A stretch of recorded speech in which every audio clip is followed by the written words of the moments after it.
the perception around Coutts, unfortunately, due to the discovery of the guns and such, has tainted what Coutts was. And for me, what's important is that we were there to demand that our representatives communicate with us like they are obligated to do, and like what had not been happening. We were never able to enter in official communication with the government, but looking back at the political state of affairs in Alberta, it might have been better for the Kenney government to actually have done that. The COVID restrictions and the mandates, they messed with our lives. Like, we see the inconsistencies of the experts, and I don't necessarily blame them. The information provided was what they went off of, and that information is at times now no longer factual either. Things, the ball kept on getting pushed further down the road. 2 weeks to flatten the curve, and look at where we are now. And I'm not going to speak to COVID, and I'm no expert on it, but even the experts got it wrong. Just so that everyone can see, when we say checkpoints, we're referring to the points in red. Mr. Van Hugenbos, does this accord with your recollection of where the checkpoints established by the RCMP were? This is some. There was more. Every dirt road leading to Highway 4 would have had a checkpoint. So these may be the majority of the gravel roads, but there were more entrances and exits that were being monitored by the RCMP or stakeholders in this. So until all mandates and restrictions are lifted. Do you see that? I do. It also says calling all semis, trucks, SUVs, cars, meeting point Flying J Lethbridge, which you referenced earlier, 5 a.m. Border shutdown on this day that Albertans hold the line to take back our given freedoms. Do not budge, do not move, do not surrender. Did you ever see this flyer? This is the first time I've seen this. So was it your personal intention to block the border and not give up until all the mandates and restrictions were lifted, as is stated in this flyer?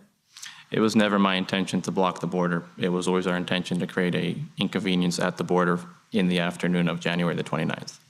But you would agree, based on this flyer, that it was some people's intention at least?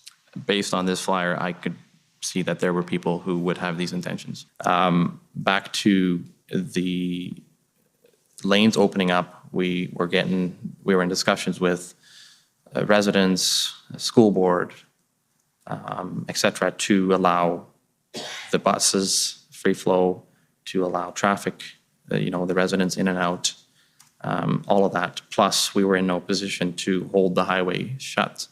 So we opened up a lane on each side. Premier Kenney did make an announcement on February 8th that the provincial government was announcing a plan for a gradual easing of the pandemic-related public health measures. Is that right?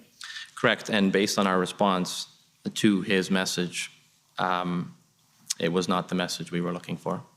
And what was his message, and what was the message you were looking for?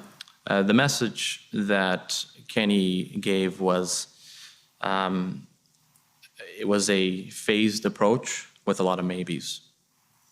And there was no surety of anything in that message. It spoke to a lot of different aspects, and there was a lot of different methods to back out of that phased approach, but it was something, because they had to address, there was pressure. Even though we weren't communicating, there was pressure. Coutts did apply pressure to the provincial government. And this was not just exclusively Coutts. This was, the evidence is submitted to the slow rolls in Edmonton, to the protests of 5,000 to 10,000 in Calgary, the inconveniences on highways all over the province. Obviously, the focus is on Coutts, Ottawa, Emerson, Ambassador, Sarnia, et cetera. But Albertans were frustrated, and they were making it very aware to their government that they wanted to see change. So we were willing to have those discussions and to work on a realistic plan.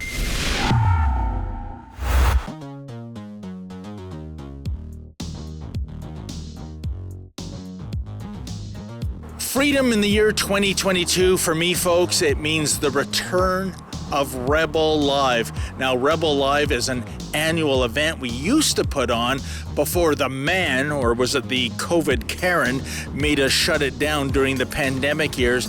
It is a freedom fun fest, if you will. All the freedom fighters you've grown to know and love over the years, they're going to be speaking at the Toronto and Calgary events. The Toronto event is on November 19th. That's a Saturday. And it will feature the likes of Dr. Julie Panesi, Archer Pawlowski, Tamara Leach, and all your favorite rebels, including yours truly. I'll be the MC that day, Sheila Gunn Reid, and of course, the big boss man himself, Ezra Levant. Now Saturday, November the 26th, we're bringing Rebel Live to Calgary, and those aforementioned speakers will be there, and Sheila will be the MC for that event. You don't want to miss it. It's an all-day freedom fest. I know there are certain would-be conservative leaders that think freedom is overrated. You know, we don't think that way. I don't think you think that way. So if you want to get a ticket, and please go to the website. They are going fast. Go to rebelnewslive.com. That's rebelnewslive.com. Get your orders in, and as Billy Red Lions used to say, folks, don't you dare miss it. Don't you dare miss this one.